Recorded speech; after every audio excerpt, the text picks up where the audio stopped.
Bonjour, dans l'autre vidéo, on a vu comment traiter les données ou bien convertir les données sous forme de graphique pour secteur.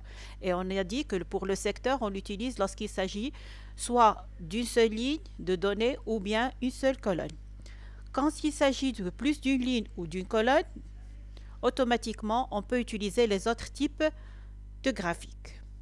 Dans cette vidéo, on va traiter les courbes et l'histogramme, mais je vais vous montrer que une fois qu'ils sont bien faits, on peut les changer automatiquement.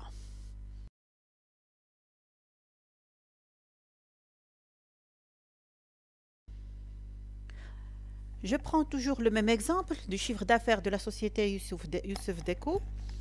Et là, on a à présenter maintenant tous les produits pour les 3 mois. Bien sûr, on ne peut pas utiliser les secteurs, mais on va utiliser soit l'histogramme, soit les courbes. Donc l'histogramme, c'est cette présentation sous forme de barre et les courbes, c'est sous forme de lignes. Je place mon curseur à l'extérieur, bien sûr, de mon tableau. J'ai dit que je vais faire insertion. Je vais ici, je peux choisir l'un des deux, c'est pas un problème.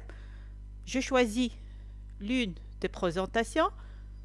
Je vais la prendre simple au début, mais par la suite, bien sûr, une fois que vous allez devenir pro en Excel, vous pouvez directement travailler les autres types. Donc, je prends en ligne. Ici, on a à présenter, bien sûr, l'axe des X et l'axe des Y.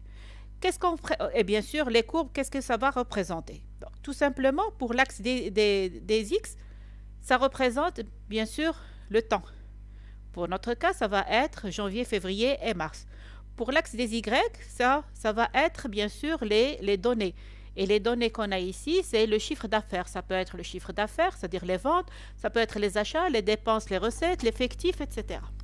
C'est selon l'exemple que vous allez traiter. Comme on l'a fait pour le secteur, je vais personnaliser mon graphique en faisant sélectionner les données. Remarquez ici, il va me demander ici de saisir l'entrée de légende série. Qu'est-ce qu'on entend par la série? C'est automatiquement les lignes que je vais présenter. Je mets ajouter et je vais mettre le nom et la valeur de la série selon les produits que j'ai. Première série, ça va être mon produit A. J'agrandis la fenêtre et pour la valeur de la série, je vais choisir les chiffres d'affaires du produit A. De la même manière, remarquez là, j'ai obtenu la ligne bleue qui représente le chiffre d'affaires de mon produit A. Je mets OK.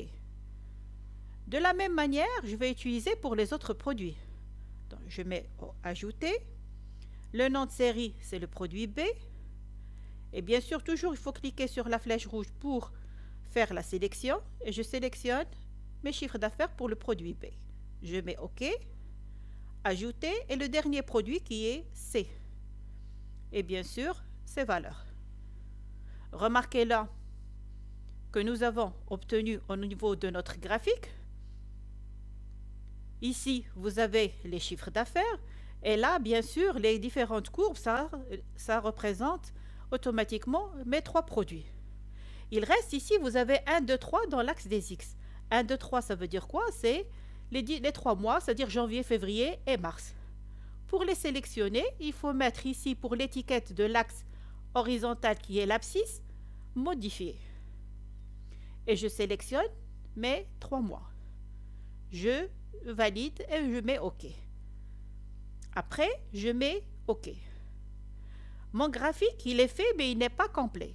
Donc, comme pour le secteur, je peux utiliser ces raccourcis que j'ai ici, comme je peux travailler avec ma barre d'outils.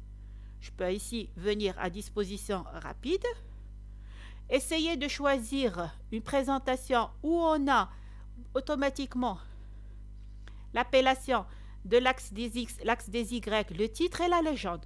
Et c'est cette présentation que vous avez ici. Elle est complète. Je clique là-dessus et je commence à nommer mes différents axes. J'ai dit pour l'axe des Y, ça représente quoi? Tout simplement, ça représente le chiffre d'affaires. Donc, je mets chiffre d'affaires. Et à vous, bien sûr, de faire la coloration, bien sûr, le type de police, etc. Pour l'axe des Y, des X, pardon, ça va être les mois. Donc, je sélectionne et je mets mois. Pour le titre, c'est automatiquement le titre de mon tableau qui n'est autre que chiffre d'affaires ou bien les ventes de la société Youssef Deco. Maintenant, au niveau de ma légende, je peux la laisser ici comme je peux la placer en bas. Moi, je préfère mettre la légende en bas, comme ça, j'aurai plus d'espace au niveau de ma représentation graphique. Pour cela, il suffit de cliquer avec le bouton droit de ma souris et de mettre format de la légende. Remarquez ici, vous avez la position de la légende. Je peux la mettre en haut, en bas, à gauche ou bien à droite. Moi, je vais l'utiliser en bas. Et bien sûr, je ferme la fenêtre qui a été ouverte. Maintenant, au niveau de mes courbes, je peux les laisser comme ça, mais remarquez que les valeurs que j'ai, ils ne correspondent pas directement aux valeurs que j'ai au niveau de l'axe des Y.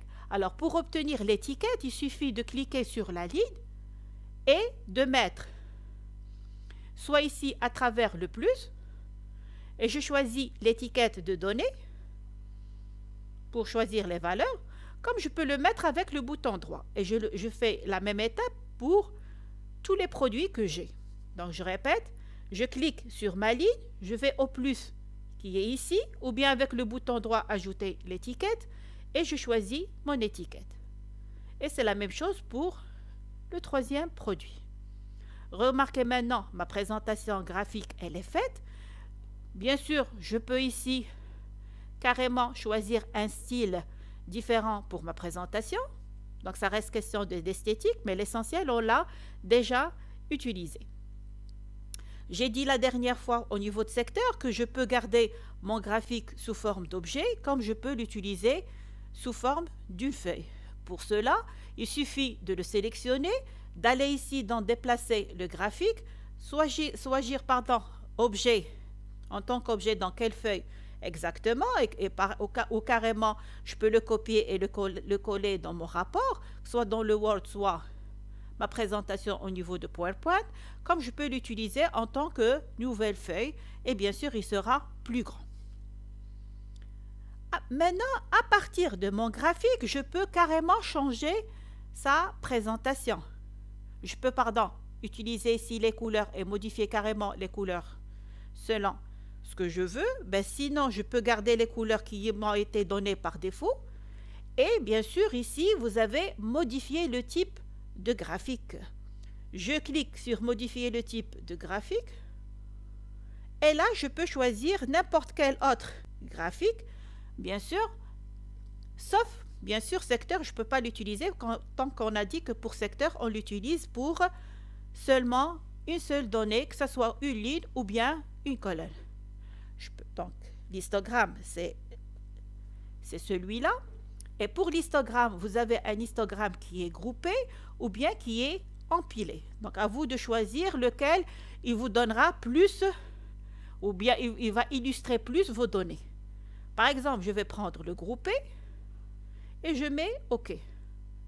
Et remarquez que ma présentation, elle est faite. Seulement ici, les données sont un petit peu, les étiquettes, elles sont un peu mélangées. Il suffit de cliquer là-dessus et aller à Accueil, bien sûr, et diminuer leur taille. Comme ça, ils seront plus lisibles.